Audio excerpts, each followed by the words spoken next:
Hello दोस्तों, स्वागत है आपका क्रिक टाइम आउट 11 चैनल पे। और आज जो हम मैच कवर करने वाले हैं वो है Ireland women versus England women के बीच पहला टी20 मैच। और ये इंग्लैंड वुमेन का टूर है आयरलैंड का। और अगर हम इस टूर की बात करें तो फिलहाल अभी तक 3 वनडे मैचेस ऑलरेडी हो चुके हैं। तो सीरीज इंग्लैंड ने ऑलरेडी 2-1 से जीत ली है। अब बात कर लेते हैं इस मैच की। तो ये मैच होने वाला है 14 सितंबर को शाम को 7:30 बजे। अब जो सबसे इम्पोर्टेंट बात है वो ये कि आपको हमारा क्रिक टाइम आउट 11 यूट्यूब चैनल और क्रिक टाइम आउट 11 टेलीग्राम चैनल से ज्वाइन हो जाना है। यूट्यूब चैनल से ज्वाइन होने के लिए आपको यूट्यूब पे जाके क्रिक टाइम आउट 11 टाइप करना है। वहाँ पे हमारा चैनल आ जाएगा इस लोगों के साथ, आप उसको ज्वाइन कर लीजिए। तो वहाँ पे आपको हमारा सारा वीडियो एनालिसिस मिल जाएगा, सारे वीडियो अपडेट्स मिल जाएंगे। तो आप यूट्यूब चैनल को ज़रूर से ज्वाइन कर लें। और कोई भी लाइव अपडेट आएगा वो आपको हमारे टेलीग्राम चैनल पे मिलेगा। तो उसके लिए आप हमारे टेलीग्राम चैनल से भी जुड़ जाएं। अब बात कर लेते हैं मैच वेन्यू और पिच एनालिसिस की। तो मैच होने वाला है कैसल एवेन्यू डबलिन में। और यहाँ की पिच जो होती है बेसिकली बैलेंस नेचर की होती है। सारे टाइप के प्लेयर्स के लिए कुछ ना कुछ है, बैटर्स के लिए भी थोड़ा सा एडवांटेज है और पेसर्स और स्पिनर्स भी गेम में आते हैं। अगर बात कर ले प्रीवियस कुछ स्कोर्स की तो यहाँ विमेंस के स्कोर मैं इसलिए नहीं दिखा रहा हूँ कि वो बहुत ही पुराने मैचेस हैं 2012 के। तो अभी रिसेंटली जो आयरलैंड और पाकिस्तान की सीरीज हुई थी उसके कुछ मैचेस की बात कर लेते हैं। तो आप देखेंगे तीनों ही मैचेस जो हैं वो हाई स्कोरिंग है। अगर थर्ड लास्ट मैच की बात करें तो पाकिस्तान ने बनाए 182 रन और आयरलैंड चेस कर गया उसको 183 रन 5 विकेट के नुकसान पे। पेस को साथ स्पेन को 2 विकेट मिले थे। फिर बात कर लेते हैं उसके अगले वाले मैच की। तो उसमें आयरलैंड ने बनाए 193 रन, पाकिस्तान चेस कर गया 16.5 ओवर में। पेस को 9, स्पेन को 1 विकेट मिला था। फिर बात कर लेते हैं जो लास्ट मैच था उसमें आयरलैंड ने बनाए 178 रन और पाकिस्तान ने 181 रन 4 विकेट के नुकसान पे चेस कर लिया, वो भी सिर्फ 17 ओवर में। तो बैटिंग को थोड़ा सा एडवांटेज है। फिर पेसर्स और स्पिनर्स गेम में आते हैं। तो अगर इस मैच में विकेट्स की बात करें तो पेस को 10 और स्पेन को 1 विकेट मिला है। एवरेज स्कोर यहाँ पे आपको 150 से 180 के बीच में मिल जाएगा। ये सारे स्कोर्स बेसिकली 180 से ऊपर ही हैं। लेकिन विमेंस गेम में स्कोरिंग थोड़ा सा लो होता है when compare to men's game. इसलिए हमने एवरेज स्कोर 150 से 180 के बीच में मान के चल रहे हैं। अब बात कर लेते हैं लास्ट के 5 टी20 मैच के परफॉर्मेंस की। तो आयरलैंड 5 में से अपने 3 मैचेस जीत के आ रही है, वहीं इंग्लैंड 5 के पांचों मैचेस जीत के आ रही है। और बात करें हेड टू हेड की तो इंग्लैंड 2-0 से आगे है। लेकिन जो अभी सीरीज हुई थी वनडे उसमें लास्ट वाले मैच में आयरलैंड ने एक अपसेट करा था इंग्लैंड को हरा के। तो इस वजह से आयरलैंड कभी भी सरप्राइज कर सकती है, तो उसके लिए आप रेडी रहिएगा। तो अगर बात कर लें इंग्लैंड वुमेन के स्क्वाड की तो टैमी बॉमंट ओपन करेंगी ब्रायन स्मिथ के साथ, होली अमृत आ जाएंगी, फिर Paige Scholfield, Georgia Adams, Maddy Villiers, Ryana Gay, Kate Cross, Charis Pavely, Issy Wong और महिका गौर। अब अगर बात कर लें ओवर्स की तो महिका गौर 3 से 4 ओवर डालने चाहिए। अब महिका गौर के साथ इशू एक ये है कि अभी इंजरी से आ रही है और क्योंकि वर्ल्ड कप अक्टूबर से होने वाले हैं विमेंस, तो हो सकता है इंग्लैंड का मैनेजमेंट उनसे उतनी ज्यादा बॉलिंग ना करवाए।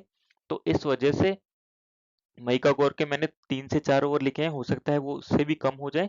लेकिन नॉर्मल डेज पे ये अपने पूरे ओवर्स करके जाती हैं। फिर इजी वॉन्ग करेंगी 3 से 4 ओवर। फिर केट क्रॉस और जॉर्जिया एडम्स अपने पूरे पूरे ओवर करेंगी। तो ये मिला के हमारे पास हो गया अप्रोक्सीमेट 14 ओवर्स। ठीक है, बाकी जो 6 ओवर्स बचे हुए हैं वो आपको मैडी विलियर्स, रियाना के और चारिस पेवले करके जाएंगी, जिसमें मैडी विलियर्स के थोड़ा ज्यादा ओवर करने के चांसेस है। फिर रियाना के और चारिस पेवले के।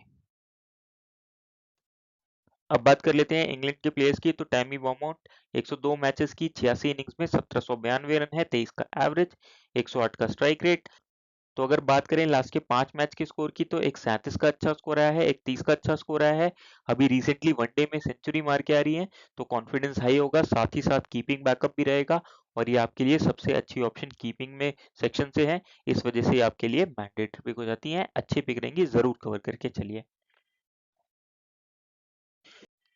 फिर आती है ब्रायन स्मिथ। तो 8 मैचेस की 7 इनिंग्स में 57 रन है, 9 का एवरेज, 90 का स्ट्राइक रेट, विकेट 2 ले रखे हैं। लेकिन बॉलिंग करने के चांसेस इंटरनेशनल में क्रिकेट में बहुत ही कम है इनके। लास्ट 5 मैचेस की बात करें तो फॉर्म उतना अच्छा चल नहीं रहे, एवरेज ही पिक रहेंगी।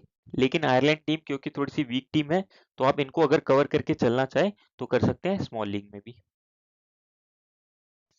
फिर आती है होली अमृता। तो 78 मैचेस इन्होंने डोमेस्टिक के खेले हैं और एक टी20 मैच खेला है, उसमें एक ही रन बनाया था। तो अगर बात करें रन्स की तो 1568 रन है, 21 का एवरेज, 50 का स्ट्राइक रेट है। लास्ट के 5 मैचेस की बात करें तो टोटल फ्लॉप रही है, फॉर्म अच्छा चल नहीं रहा है। अगर आप कवर करके चलना चाहते हैं तो स्मॉल लीग में ये अच्छी ऑप्शन नहीं रहेंगी, थोड़ा सा रिस्क इन पे रहेगा। ग्रैंड लीग में आप इनको कवर कर सकते हैं। फिर आती है पेज कोलफील्ड। तो 73 मैचेस में 810 रन है, 15 का एवरेज, 111 का स्ट्राइक रेट। रिसेंट अगर इनके मैचेस की बात करें तो 100 में 26 और 48 का अच्छा स्कोर बना रखा है।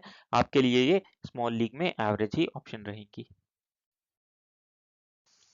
फिर आती है जॉर्जिया एडम्स, बहुत ही टैलेंटेड ऑलराउंडर। तो 102 मैचेस में 1610 रन है, 22 का एवरेज, 103 का स्ट्राइक रेट।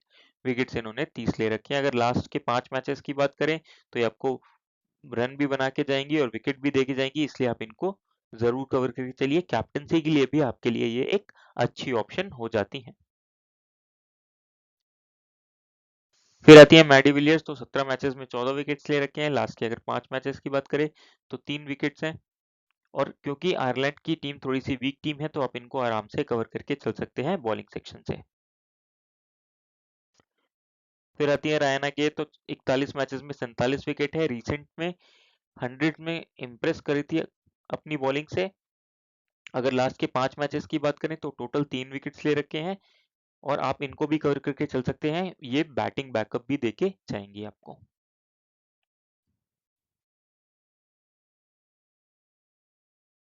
फिर आती है केट क्रॉस। तो 16 मैचेस में 11 विकेट्स ले रखे हैं। लास्ट के 5 मैचेस की बात करें तो टोटल 15 विकेट्स हैं और फॉर्म इनका काफी ज्यादा अच्छा चल रहा है। इस वजह से आप इनको जरूर कवर करके चलिए। वनडे में भी अभी इंप्रेस किया था और साथ ही साथ आपके लिए एक ट्रम्प कार्ड कैप्टनसी ऑप्शन भी हो सकती है। Easy walk. तो 10 मैचेस में 7 विकेट्स ले रखे हैं। अगर लास्ट के 5 मैचेस की बात करें तो टोटल 4 विकेट्स हैं। विकेट टेकिंग बॉलर हैं और इनकी बैटिंग आ गई तो ये हिटिंग करके खेल भी लेती हैं, लंबे लंबे छक्के भी मार लेती हैं। तो आप इनको फर्स्ट बॉलिंग में तो आराम से कवर करिएगा, सेकंड बॉलिंग के केस में भी आपके लिए ये एक अच्छी ऑप्शन हो जाती है, प्रोवाइडेड कि इनके अगर ओवर्स ना कटें। तो ये चार्ल्स पेबले। तो 6 मैचेस में अभी हंड्रेड्स के खेले इन्होंने और काफी ज्यादा इंप्रेस किया है। 9 विकेट्स लिए हैं। अगर लास्ट के हम 5 मैचेस की बात करें तो देखिए टोटल 9 विकेट्स हैं, 2 पे 21, एक पे 28, एक पे 22, 3 पे 21, 2 पे 20। तो मतलब हर मैच में विकेट ले रही हैं और हंड्रेड्स में इतना अच्छा फॉर्म चल रहा था, इसीलिए इनको मेडन कॉल आया है। अ, और 100 में इतना ज्यादा अच्छा फॉर्म चल रहा था, इसीलिए इनको मेडन कॉल आया है नेशनल इंग्लैंड क्रिकेट के लिए। तो आप इनको आराम से कवर करके चल सकते हैं। पहला मैच है, थोड़ा नर्वसनेस रहेगा, लेकिन फिर भी ये आपके लिए एक ट्रम्प कार्ड पिक हो सकती है। फिर आती है महिका कौर। तो 23 मैचेस में 10 विकेट्स ले रखे हैं और इनका लाइन लेंथ काफी सटीक रहता है। जो इनके साथ एक कंसर्न है वो ये है कि इंजरी से आ रही है और हो सकता है कि इंग्लैंड क्रिकेट का मैनेजमेंट उतने ज्यादा ओवर्स ना दे, क्योंकि नेक्स्ट मंथ से ही वर्ल्ड कप है। तो हो सकता है इनका वर्कलोड थोड़ा सा बैलेंस करने की कोशिश करें, इस वजह से इतने ज्यादा ओवर ना दें इनको। तो वहां पे ये एवरेज पिक हो जाती है, लेकिन ये बॉलर काफी अच्छी है और विकेट टेकिंग ऑप्शन भी है। अब बात कर लेते हैं आयरलैंड वुमेन के स्क्वाड की। तो एमी हंटर ओपन करेंगी गेबी लुइस के साथ, फिर आएंगी सारा फॉर्ब्स और ला पेंडरगास्ट, लिया पॉल, रेबेका स्टॉकेल, आर्लिन केली, एलिस टेक्टर या एमी मैगवायर में से कोई एक खेलेगा। फिर आएंगे एवा कैनिंग, फ्रेया सार्जेंट और जेन मैगवायर। अगर आप बात करें ओवर्स की तो ओवर्स आपको फ्रेया सार्जेंट अपने पूरे करते हुए मिलेंगी, एवा कैनिंग अपने पूरे करते हुए मिलेंगी, फिर एर्लिन कैली अपने पूरे करेंगी और ऑर्ला प्रेंडरगास्ट अपने पूरे करेंगी। तो ये हो गए टोटल 16 ओवर्स। और उसके बाद जो 4 ओवर्स बचते हैं वो जाएंगे एलिस टेक्टर, एमी मैगवायर या जेन मैगवायर के खाते में। अब बात कर लेते हैं आयरलैंड के प्लेयर्स की। तो गैबी लुइस 89 मैचेस की 89 इनिंग्स में 2183 रन है, 28 का एवरेज, 116 का स्ट्राइक रेट है, 3 विकेट्स ले रखे हैं, लेकिन बॉलिंग नहीं करेंगी। अगर लास्ट के 5 मैचेस की बात करें तो फॉर्म भी अच्छा चल रहा है, 100 मार के आ रही है, 39 45 का अच्छा स्कोर आया है। तो आप इनको आराम से स्मॉल लीग में भी कवर करके चलिए। फिर आती है एमी हंटर, तो 38 मैचेस की 36 इनिंग्स में 932 रन है, 31 का एवरेज, 112 का स्ट्राइक रेट। अगर लास्ट के 5 मैचेस की बात करें तो 134 का अच्छा स्कोर आया है, बाकी सब में फ्लॉप रही हैं, लेकिन इनके साथ कीपिंग बैकअप भी रहेगा, तो अगर ये कीपिंग से पॉइंट दिला के जाती हैं और साथ साथ 15-20 रन मार जाती हैं तो भी ये ठीक ठाक पॉइंट्स दे जाएंगी। फिलहाल के लिए ये एवरेज ही ऑप्शन है। फिर आती है सारा फॉक्स, तो एक मैच में 4 रन बनाए हैं, 57 के स्ट्राइक रेट से आराम से छोड़ दीजिएगा। फिर आती हैं ओरला पेंडरगास्ट, बहुत ही टैलेंटेड ऑलराउंडर है, 55 मैचेस की 52 इनिंग्स में 1034 रन है, 24 का एवरेज, 117 का स्ट्राइक रेट, 31 विकेट्स ले रखे हैं। और अगर लास्ट के 5 मैचेस की बात करें तो 38, 29, 11, 19 बैटिंग से बना रखे हैं और साथ ही साथ विकेट्स भी ले रखे हैं बॉलिंग में, तो आप इनको आराम से कवर करके चलिए और आपके लिए सेफ कैप्टनसी या वाइस कैप्टनसी ऑप्शन भी हो जाती है, तो इनको जरूर कवर करके चलिए। फिर आती है लियापॉल, तो 44 मैचेस की 24 इनिंग्स में 240 रन है, 12 का एवरेज, 80 का स्ट्राइक रेट, 24 विकेट्स ले रखे हैं, लेकिन रिसेंटली इन्होंने बॉलिंग डालना बंद कर दिया है। ये बॉलिंग काफी अच्छी करती थी, विकेट टू विकेट बॉल ही रखती थी, अब पता नहीं क्या हुआ है, या तो बैटिंग पे ज्यादा फोकस करना चाहती हैं, इस वजह से इन्होंने बॉलिंग बंद कर दी है। अगर लास्ट के 5 मैचेस की बात करें तो बैटिंग से फॉर्म खराब ही चल रहा है, 45 का एक अच्छा स्कोर आया है बस, तो इस वजह से ये एवरेज पिक हो जाती हैं। अगर इनके साथ बॉलिंग बैकअप रहता तो मैं कहता कि ये अच्छे पिक हैं, फिलहाल के लिए आप इनको एवरेज ही ऑप्शन में डाल के चलिए। फिर आती है रेबेका स्टोकल, तो 49 मैचेस की 42 इनिंग्स में 548 रन है, 17 का एवरेज और 97 का स्ट्राइक रेट। अगर लास्ट के 5 मैचेस की बात करें तो 21, 4 और 8 आया है, तो बड़ा स्कोर ये बनाएंगे नहीं, इसलिए स्मॉल लीग में ये आपके लिए अच्छी ऑप्शन नहीं होती है। साथ ही साथ नीचे बैटिंग करने भी आती हैं तो उतनी बॉल्स मिलेंगी नहीं, तो आप इनको आराम से छोड़ के चल सकते हैं। फिर आती है आर्लिन कैली, तो 40 मैचेस की 18 इनिंग्स में 126 रन है, 8 का एवरेज, 90 का स्ट्राइक रेट। अगर बात करें विकेट की तो 54 विकेट ले रखी है, ये विकेट टेकिंग ऑप्शन रहती हैं। अगर आप लास्ट के ही 5 मैचेस की बात करें तो देखिए हर मैच में इन्होंने कुछ न कुछ विकेट ले रखा है, तो ये विकेट टेकिंग ऑप्शन रहती है। साथ ही साथ आयरलैंड की बैटिंग उतनी स्ट्रांग है नहीं, तो इस वजह से इनके बैटिंग आने के भी चांसेस है, इसलिए ये आपके लिए अच्छी पिक हो जाती है। फिर आती है एवा कैनिंग, तो 30 मैचेस में 16 विकेट्स ले रखा है, रिसेंटली लास्ट के 5 मैचेस में बात करें तो सिर्फ 2 ही विकेट है, फॉर्म अच्छा चल नहीं रहा है, एवरेज ही पिक रहेंगी। फर्स्ट इनिंग्स में अगर आयरलैंड बॉलिंग करता है तो उस केस में आप इनको ट्राई कर सकते हैं, सेकेंड इनिंग्स में छोड़ दीजिएगा। फिर आती है जेन मैगवायर, तो 21 मैचेस में 13 विकेट्स हैं, अगर लास्ट के 5 मैचेस में बात करें तो टोटल 2 ही विकेट्स ले रखे हैं, तो इनको भी आप सिर्फ ग्रैंड लीग में ट्राई करिए, उतनी विकेट टेकिंग ऑप्शन रहेंगे नहीं, इसलिए स्मॉल लीग में आराम से छोड़ दीजिएगा। फिर आती है फ्राया सर्जेंट, तो 7 मैचेस में 6 विकेट ले रखे हैं, अभी रिसेंटली जो वनडे सीरीज हुई थी उसमें भी काफी अच्छी बॉलिंग कर रही थी। अगर लास्ट 5 मैचेस की बात करें तो टोटल 4 विकेट्स ले रखे हैं, तो आप इनको आराम से कवर करके चलिए, ये एक अच्छी ऑप्शन रहेगी आपके लिए, विकेट टेकिंग ऑप्शन है। फिर आती है एमी मैगवायर, तो 4 मैचेस में सिर्फ एक ही विकेट ले रखा है, आराम से छोड़ दीजिएगा। बात कर लेते हैं फॉर्म वाइज, पिच वाइज और ओवरऑल हमारे लिए प्लेयर्स कैसे पिक रहेंगे, तो टाइमी मोमेंट अच्छी पिक रहेंगी, फॉर्म अच्छा चल रहा है, पिच भी सपोर्ट करेगा, ओवरऑल ये अच्छी पिक रहेंगी। ब्रायन स्मिथ, अगर इनके साथ बॉलिंग बैकअप रहता है तो ही ये अच्छी ऑप्शन रहेंगी। आप पहले इंग्लैंड के बॉलिंग ऑप्शंस गिन लीजिएगा, अगर ये 6 बॉलिंग ऑप्शन अवेलेबल रहती हैं तो उस केस में इनको लीजिएगा, नहीं तो ये एवरेज पिक रहेंगी। फिर आती है होली अमृताज, प्लेयर काफी सिंसियर है लेकिन फॉर्म इनका फिलहाल एवरेज चल रहा है, इसलिए मैंने अभी एवरेज पिक में रखा है। पेज कोलफील्ड, ये भी एवरेज ही पिक रहेंगी। फिर जॉर्ज एडम्स, बैटिंग बॉलिंग दोनों का बैकअप रहेगा, विकेट टेकिंग ऑप्शन है और कैप्टनसी की भी अच्छी चॉइस रहेंगी, इसलिए इनको जरूर कवर करके चलिए। मैडी विलियर्स स्ट्रॉन्ग टीम की बॉलर है, इसलिए इनको भी जरूर कवर करके चलिए। रायन अगे, आप इनको भी कवर करके चल सकते हैं, फिलहाल के लिए मैंने एवरेज ऑप्शन में डाला है। केट क्रॉस आपके लिए मैंडेटरी पिक हो जाती है, फॉर्म काफी अच्छा चल रहा है। चारिस पैवले, ये भी आपके लिए अच्छे पिक हो जाती हैं क्योंकि 100 में काफी अच्छा परफॉर्म करके आ रही हैं। फिर easy Bong wicket taking option है, आप इनको भी कवर करके चल सकते हैं। महिका गौर, अभी के लिए मैंने इनको मैंडेटरी पिक में डाला है, लेकिन ऐसा हो सकता है कि ओवर कट जाए इनके क्योंकि इंजरी से आ रही हैं, इस वजह से। अब बात कर लेते हैं आयरलैंड वुमेन के पिक्स की, तो एमी हंटर फॉर्म एवरेज है, विकेट कीपिंग बैकअप रहेगा, तो आप कवर करके चलना चाहें तो कर सकते हैं, फिलहाल के लिए मैंने एवरेज ही पिक लिया है। गैबी लुइस, फॉर्म अच्छा चल रहा है, जरूर कवर करके चलिए। फिर सारा फॉर्ब्स, फॉर्म खराब चल रहा है आराम से छोड़ दीजिएगा। और पेंडरगास्ट बैटिंग बॉलिंग दोनों का बैकअप रहेगा, इनको ज़रूर कवर करके चलिए। फिर आती है लिया पॉल, तो एवरेज ही पिक रहेंगी क्योंकि अब बॉलिंग कर नहीं रही हैं। रेबेका स्टॉकल फॉर्म अच्छा चल नहीं रहा है, ये भी एवरेज ही पिक रहेंगी। आर्लिन कैली फॉर्म अच्छा है, साथ ही साथ विकेट टेकिंग ऑप्शन है, तो आप इनको ज़रूर कवर करके चलिए। एलिस टेक्टर, एमी मैगवायर कोई भी खेलता है तो अभी अच्छे पिक्स नहीं होंगे। एवा कैनिंग एवरेज ही पिक रहेंगी, फर्स्ट बॉलिंग में आप इनको कवर कर सकते हैं।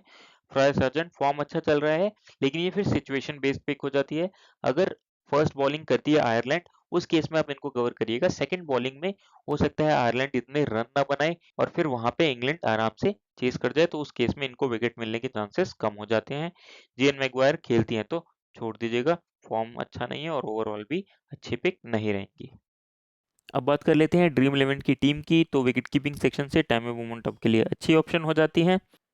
फिर आते हैं बैटिंग सेक्शन में, तो यहाँ से आपके लिए गैब्रियल लुइस अच्छी पिक हो जाती है। आप पेस फुलफील्ड को लेके चल सकते हैं, ब्रायनी स्मिथ को भी लेके आप चल सकते हैं, फिलहाल के लिए मैंने अभी नहीं कवर किया है। फिर चलते हैं ऑलराउंडर सेक्शन में, तो ऑर्ला प्रेंडरगास्ट अच्छी पिक हो जाती हैं, जॉर्जिया एडम्स आपके लिए अच्छी पिक हो जाती हैं, आर्लिन कैली अच्छी पिक हो जाती हैं, मैट डिविलियर्स आपके लिए अच्छी पिक हो जाती हैं। और यहाँ से आप रयाना मैकडोनल्ड गे को भी पिक कर सकते हैं, अभी के लिए मैंने नहीं पिक करा है इनको। फिर चलते हैं बॉलिंग सेक्शन में, तो आपके लिए केट क्रॉस यहाँ से अच्छी पिक हो जाती हैं, इजी वोंग अच्छी पिक हो जाती हैं, महिका गोवर को आप कवर कर सकते हैं। और फिर यहाँ से फ्राया सेजांट आपके लिए अच्छी पिक हो जाती हैं, और चारिस पेवले आपके लिए फिलहाल अच्छे पिक हो जाती हैं। बात करें कैप्टन वाइस कैप्टन की, तो कैप्टनसी के लिए सबसे अच्छी ऑप्शन आपके लिए जॉर्जिया एडम्स रहेंगी। वाइस कैप्टनसी आप ऑर्ला पेंडरगास्ट को भी देके जा सकते हैं। तो कुछ इस प्रकार की रहेगी हमारी टीम। आप चाहें इसमें तो कैप्टन वाइस कैप्टन को चेंज कर सकते हैं, और उसके बाद चारिस पेवली की जगह आप चाहें तो वहाँ ब्रायनी स्मिथ या पेस कोलफील्ड को ट्राई कर सकते हैं। और इसके बाद अगर कुछ टीम में चेंजेस होते हैं लाइव अपडेट्स के बाद, तो आपको हमारे टेलीग्राम चैनल पे मिल जाएगा। उसके लिए crick time out 11 telegram channel join कर लीजिएगा। और जो सबसे इंपॉर्टेंट बात है वो ये कि हमारा यूट्यूब चैनल क्रिक टाइम आउट 11, उसको जाके ज़रूर सब्सक्राइब कर लीजिए। उस सारे वीडियो अपडेट्स आपको उस पर मिल जाएंगे, और जब आप वीडियोज़ देखते हैं तो आपका मैथ सेंस बढ़ता है, गेम का अंडरस्टैंडिंग बढ़ता है, और फिर आप अपने हिसाब से एक अच्छी टीम बना के अपनी विनिंग्स कर सकते हैं। तो मिलते हैं अगली वीडियो के साथ। Thank you.